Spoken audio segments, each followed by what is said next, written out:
My wife laughed when I lost my job. Always knew you'd fail. She filed for divorce to upgrade to her lover. I agreed to everything she wanted. What she didn't know, I had a $73 million secret that would destroy her new life.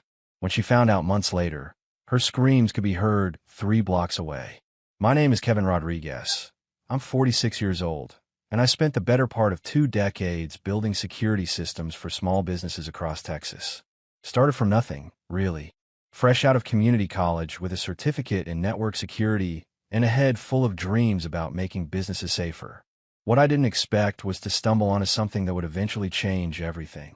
I met Yvonne 8 years ago at a barbecue joint in Austin. She was there with her girlfriends, celebrating some promotion at the marketing firm where she worked. I was grabbing dinner after a long day installing camera systems at a chain of auto repair shops. She had this laugh that could cut through the noise of a crowded restaurant, and when she smiled at me from across the room, I knew I was done for. "You don't look like you're from around here," she said when I finally worked up the nerve to walk over. "Born and raised in San Antonio," I replied, "but I've been working all over the state. Security systems. Security systems?" Her eyebrows went up. "Like catching cheating husbands." I laughed. "More like making sure nobody steals the register at your local pizza place." That first conversation lasted 3 hours. She was smart, funny, and had this way of making me feel like I was the only person in the room. We talked about everything: her job in marketing, my work with small business owners, our families, our dreams. She told me she wanted to travel more, maybe buy a house with a pool someday. I told her I was working on some ideas that might revolutionize how small businesses handle their security footage. Revolutionize? She teased. That's a big word for a guy who installs cameras. "Hey, someone's got to think big," I shot back. 6 months later, she moved in with me. 2 years after that, we were married in a small ceremony at her parents' ranch outside Houston. Her family was old-school Texas. Her dad ran a successful construction company. Her mom managed rental properties. They liked me well enough, especially when I helped her dad set up a security system for his equipment yard that actually caught 3 guys trying to steal a bulldozer. "You picked a good one, Mija," her dad told her at our wedding. "This boy's got his head screwed on right." For the first few years, life was exactly what I'd imagined marriage should be. Yvonne supported my business, even helped me design some of the marketing materials I used to pitch new clients. We bought a decent house in a nice neighborhood, took vacations to Colorado and California. I was pulling in good money. Not rich, but comfortable. Small business owners in Texas appreciated quality work, and word of mouth kept me busier than I could handle. But the whole time, I was working on something bigger.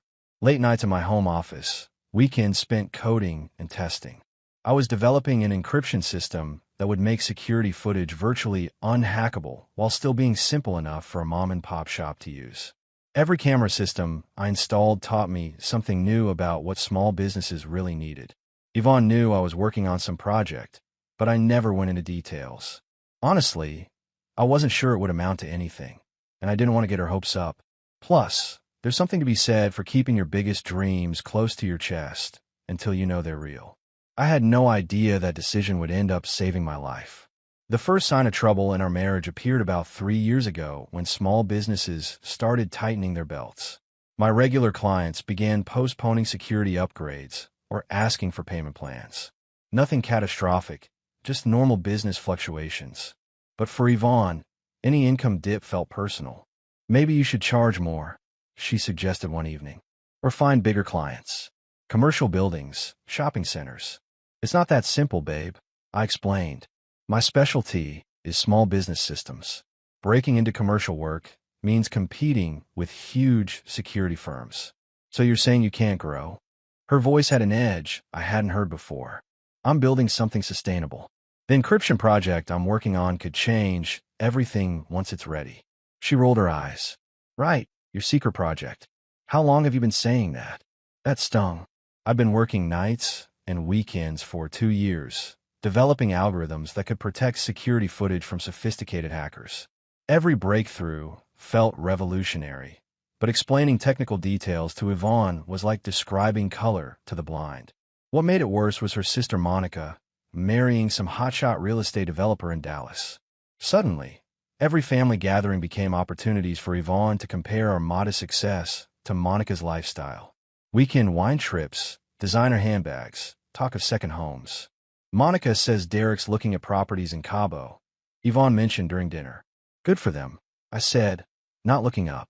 When's the last time we went somewhere nice? We went to Colorado last year. That was camping, Kevin. I'm talking about a real vacation.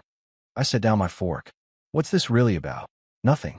I just think we should want more for ourselves. But it wasn't nothing. Over the next months, she stayed late at work more often, claiming new projects and meetings.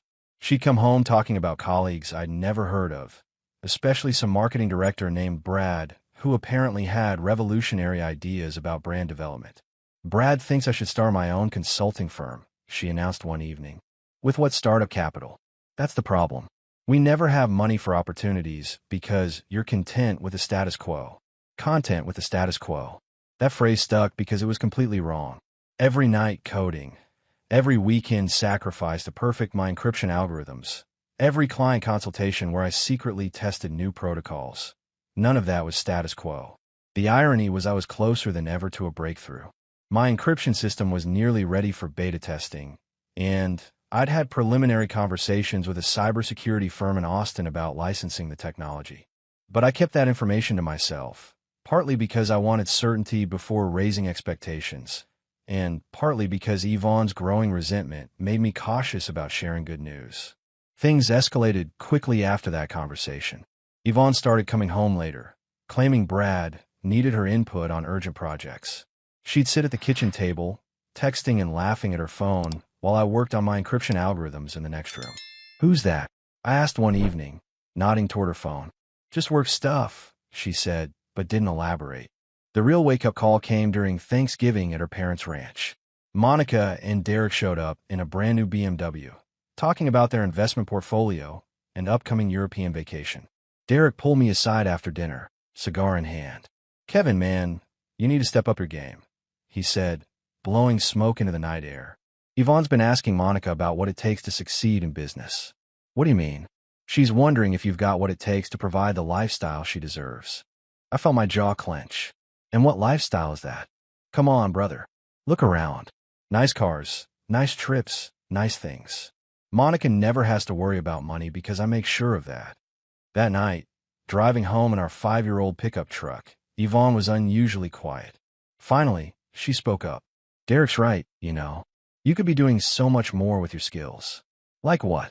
Corporate security consulting, government contracts, real money, Kevin. I'm building something bigger than that, I said, gripping the steering wheel tighter. Are you? Because from where I sit, it looks like you're just maintaining the same small-time operation you've had for years. That's when I made a decision that probably saved my marriage from dragging on longer than it should have. I stopped trying to convince her. If Yvonne couldn't see the value in what I was building, then maybe she didn't deserve to benefit from it when it paid off. My encryption software was nearly complete. Beta testing had shown incredible results. Footage that would normally take hours to decrypt could now be secured and accessed in minutes, with military-grade protection. The cybersecurity firm in Austin was ready to move forward with licensing discussions. But I kept my mouth shut. Let her think I was small-time. Let her compare me to Derek and his flashy lifestyle. Soon enough, she'd realize exactly what she'd walked away from. The distance between us grew wider every day. She stopped asking about my work entirely. By spring, Yvonne wasn't even pretending anymore. She'd leave for work early and come home after I was already asleep. Weekends became solo affairs. She'd visit Monica in Dallas or go shopping with girlfriends while I perfected my encryption protocols. The breaking point came on a Saturday morning when I found her on the phone in her bedroom, door closed, speaking in hushed tones. When she noticed me, she quickly ended the call. Everything okay? I asked. Fine. Just work stuff with Brad. On Saturday morning. She shrugged. Marketing doesn't follow a 9-to-5 schedule. That afternoon, I did something I never thought I'd do. I checked her phone records online. Brad's number appeared dozens of times over the past month, including late-night calls and early morning texts. The pattern was clear as day. I could have confronted her, could have demanded explanations, or started a fight. Instead, I made a different choice. I called my lawyer. Tom, it's Kevin Rodriguez. I need to ask you about something confidential. Sure, what's on your mind? Hypothetically, if someone were to receive a large sum of money from intellectual property licensing, and their spouse filed for divorce, what would be the best way to protect those assets? Tom was quiet for a moment. Kevin, is everything all right at home? Just planning ahead. Being practical. Well, timing would be crucial. Assets acquired before marriage or after separation are generally protected. Also, if the intellectual property was developed independently. I took notes as he explained the legal framework. By the time I hung up, I had a clear strategy. The key was making sure my encryption patent sale happened after any potential divorce proceedings.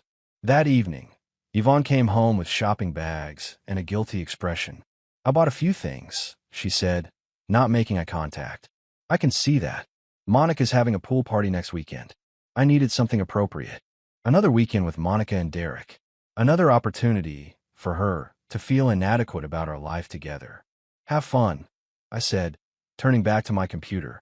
She stood there for a moment, like she wanted to say something else, but then headed upstairs. I opened my laptop and reviewed the latest beta test results for my encryption software.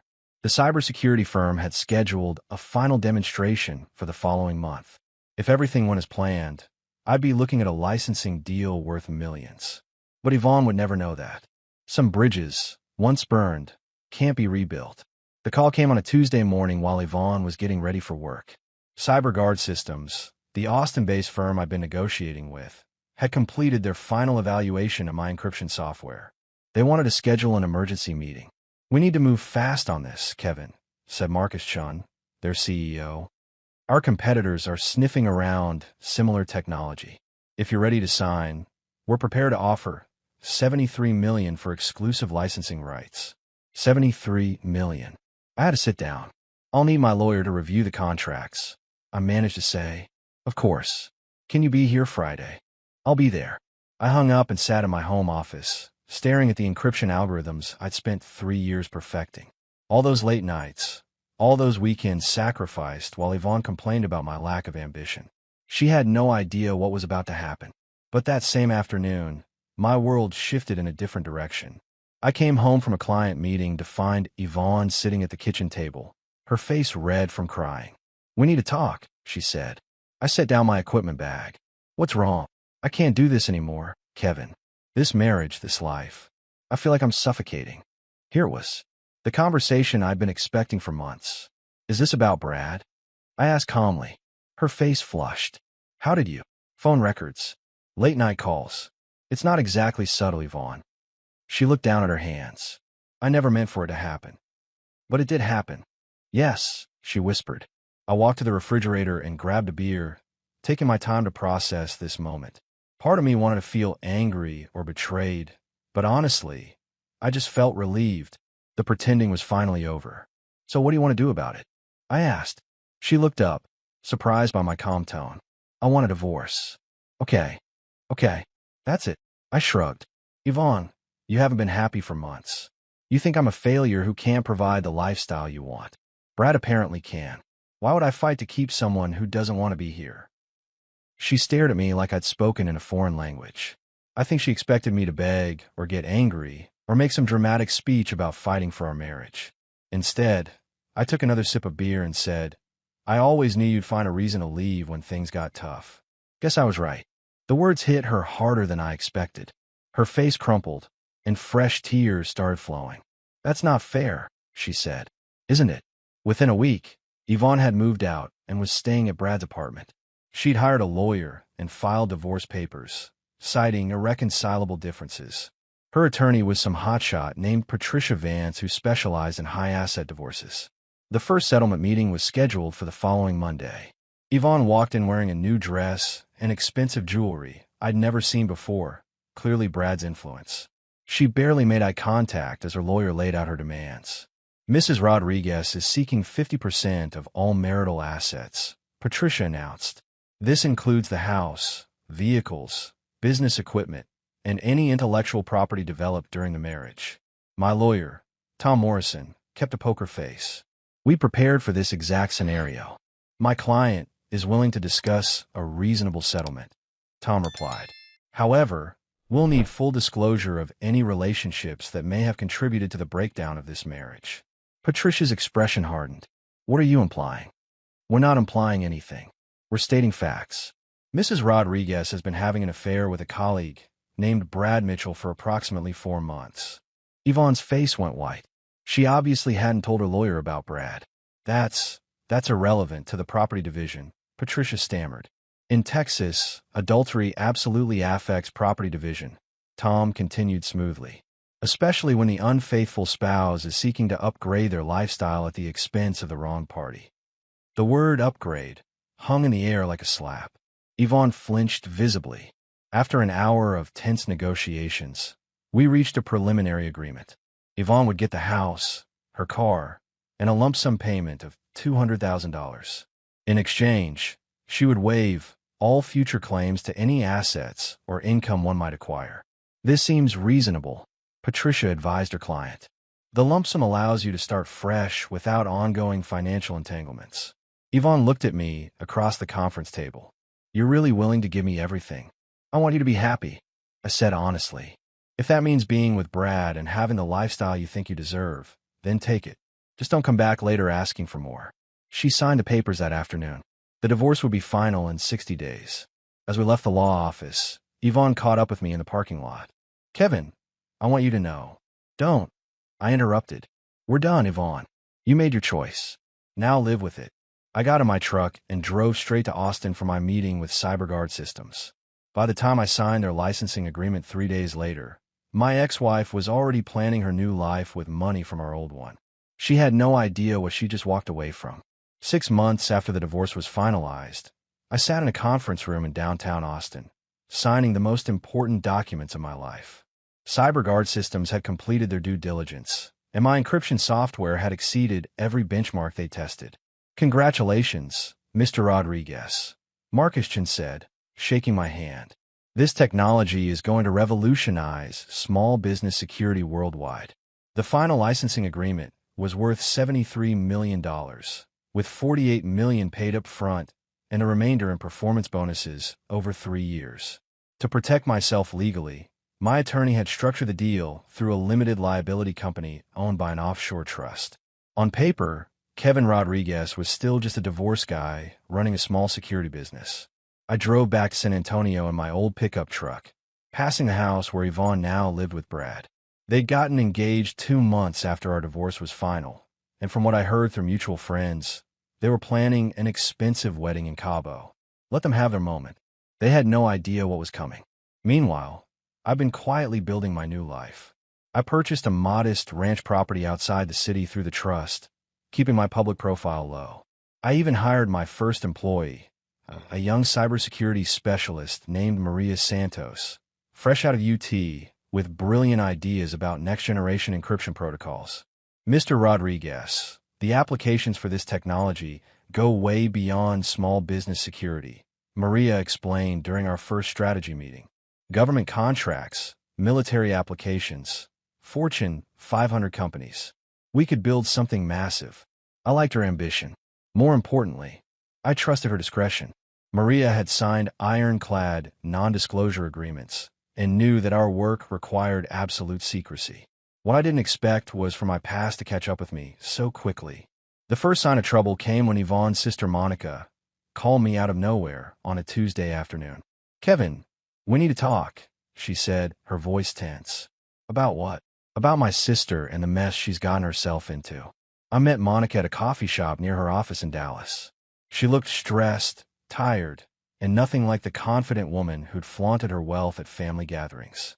Yvonne's in serious financial trouble, Monica said without preamble. That's not my problem anymore. She borrowed money from Derek and me. A lot of money. Plus loans from her friends, credit cards, personal loans from Brad's family. We're talking about over $200,000 in debt. I raised an eyebrow. How does someone burn through that much cash in 6 months? Wedding planning, down payment on a bigger house, shopping sprees, expensive vacations. She thought Brad was making more money than he actually is. His marketing firm is struggling, and he's been financing their lifestyle with credit. Again, not my problem. Monica leaned forward. Kevin, she's desperate. Derek and I are talking about taking legal action to recover our loans. If that happens, she might come after you for more divorce settlement. She waived her rights to future claims. Desperate people don't always think rationally. I sipped my coffee, processing this information. Yvonne had always been bad with money, but this level of financial self-destruction was impressive even for her. Why are you telling me this? I asked. Because I know my sister. When she realizes how badly she screwed up, she's going to look for someone to blame. And that someone is probably going to be you. Monica's warning proved prophetic. 2 weeks later, I received a call from an investigator named Jake Mitchell. No relation to Brad, thankfully. Mr. Rodriguez, I've been hired to look into your financial situation, he said. Specifically, whether you concealed assets during your divorce proceedings. On whose behalf? I'm not at liberty to say, but I think you can guess. I hung up and immediately called Tom Morrison, my attorney. They're fishing, Tom assured me. The divorce settlement was rock solid, and your patent sale happened months after the decree was final. They have no legal grounds for additional claims. But I wasn't taking any chances. I hired my own investigator to monitor Yvonne's activities and had my cybersecurity team sweep my systems for any unauthorized access attempts. What they found was disturbing. Someone had been trying to hack into my business computers for weeks, using sophisticated social engineering tactics to gather information about my clients and projects. The digital fingerprints pointed to a cybersecurity firm that Brad's marketing company occasionally contracted with. They're looking for evidence of hidden income or undisclosed projects, Maria explained, showing me the attempted intrusion logs. Whoever's behind this knows what they're doing. That's when I decided to take the offensive. Through my attorney, I filed restraining orders against both Yvonne and Brad, prohibiting them from attempting to access my business systems or harass my clients. Then I did something that would make their financial problems much worse. I called Derek. Your brother-in-law and his girlfriend have been trying to hack my computer systems. I told him. I have digital evidence, timestamps, everything. I'm prepared to file criminal charges unless this stops immediately. Derek was quiet for a long moment. Jesus, Kevin. I had no idea they were that desperate. Now you do. I want my ex-wife to understand that I'm not the same pushover she divorced. If she wants to play hardball, I'll bury her. The next day, Derek and Monica demanded immediate repayment of their loans to Yvonne. Brad's family did the same. Within a week, Yvonne and Brad were facing financial ruin, with creditors circling and their engagement falling apart under the pressure. But I wasn't done yet. Through carefully placed sources, I made sure Yvonne learned about my real financial situation. Not the details, but enough to understand that she'd made the biggest mistake of her life. I didn't tell her about the patent sale directly. I let her discover it the way greedy people always do, by digging where they shouldn't and finding more than they bargained for. When she finally realized what she'd walked away from, the phone call started. Crying, apologizing, begging for a chance to explain. I let every single call go to voicemail. Some lessons are best learned the hard way. The legal counterattack came exactly as I predicted. 6 weeks after Yvonne discovered the truth about my patent sale, she hired a new attorney, some aggressive divorce specialist from Houston who specialized in post-decree asset recovery. The lawsuit claimed I'd committed fraud by concealing the encryption software during our marriage, arguing that early development work made it marital property. They demanded 50% of the $73 million licensing deal, plus punitive damages and legal fees. It's a desperate Hail Mary, Tom Morrison explained during our strategy meeting. But desperate people can be dangerous in court, especially when this much money is involved. I wasn't worried. We had timestamps proving the patent application was filed after our separation. We had documentation showing the software was developed entirely on my own time, using my own resources. Most importantly, we had the ironclad divorce agreement with Yvonne's signature waiving future claims. But what really sealed their fate was the evidence of attempted cyber intrusion. Your Honor, Tom addressed the judge during the hearing. The plaintiff has violated multiple state and federal laws in her quest to find grounds for this frivolous lawsuit. He presented our digital forensics report, showing the systematic attempts to hack my business computers.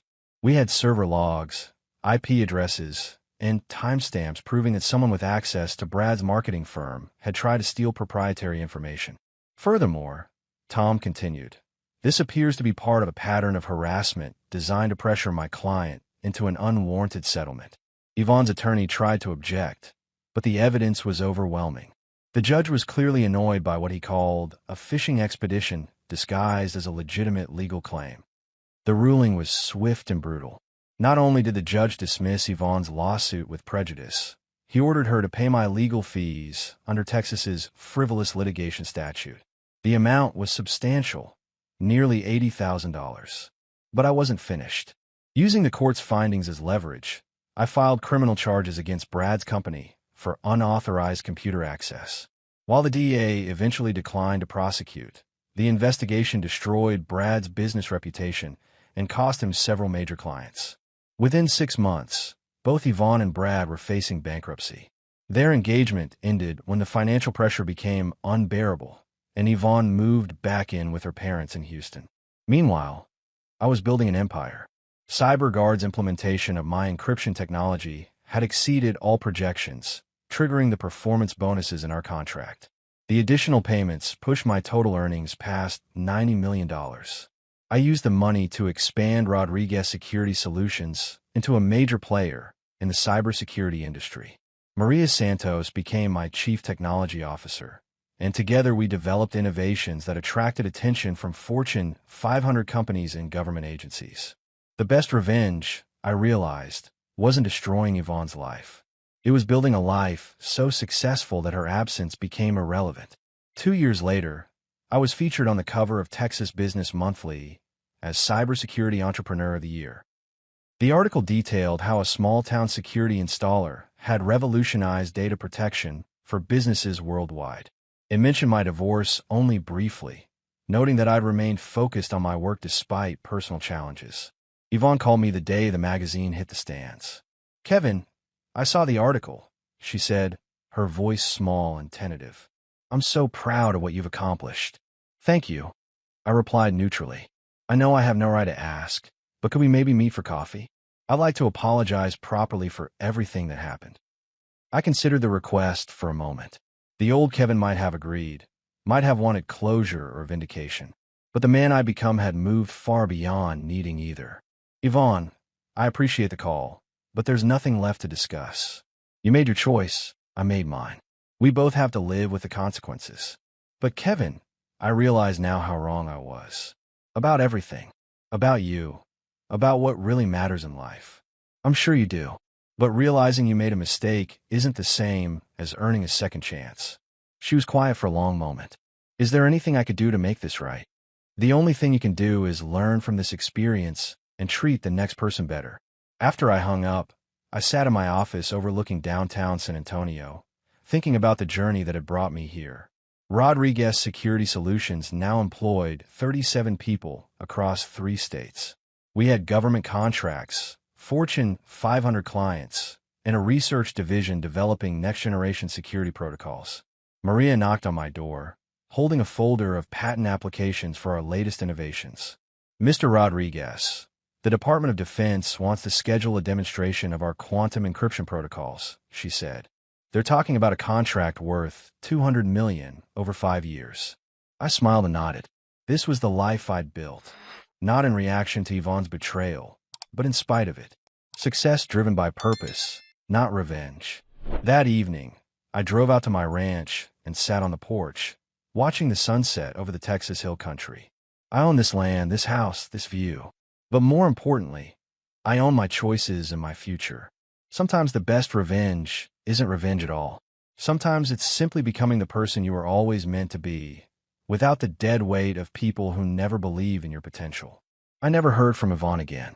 And honestly, I never thought about her unless someone specifically brought up the past. Some chapters of your life deserve to stay closed.